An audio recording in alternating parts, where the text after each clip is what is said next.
In this video, we're going to have a look at how we can combine numbers in terms of their parts.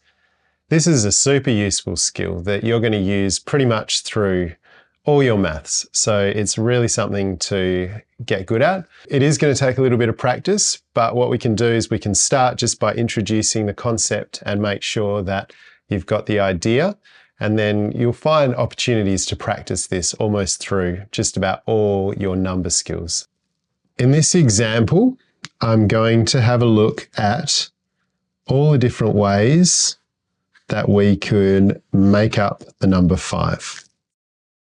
Imagine someone gives you 5 sweets. Some of them are going to be cherry, some of them are going to be grape. So what we want to do is look at all the different ways we could make up the number 5 with some cherry and some grape. We could have 1 grape and 4 cherry. That would be one way we could have the 5 sweets. We could have 2 cherry and 3 grape. That's another way. We could have 3 grape and 2 cherry. Or we could have 4 grapes and 1 cherry. Hopefully I've said all that right. Now remember we said we couldn't have all cherry or all grape. So those are the 4 different ways that we make up the number 5 with 2 different flavors. If we were going to write those as number sentences, we could write something like this. We could have 1 grape and 4 cherry. We could have 2 grapes and 3 cherries. We could have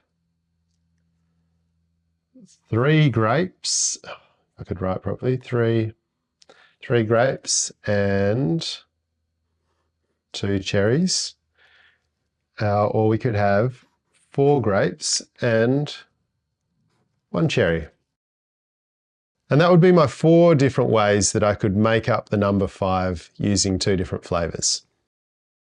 What you're seeing here is going to be one of the fundamental skills that we're going to need in number all the way through. So it's really important that we understand it. It is going to take some practice to get this and get it really familiar. But what we can do now is we can just start introducing the concept and making sure that we're understanding it. And you're going to get practice with this over and over anyways. That's it for the number 5. That's the ways that we could break number 5 down into 2 parts. What you can do next is you can go and have a look at the activity attached and have your own go at breaking down the number 5 and all the other numbers from 2 to 9. Once you get really good at this, I guarantee you your number skills and your maths is going to improve a whole bunch. And I'll see you in the next video.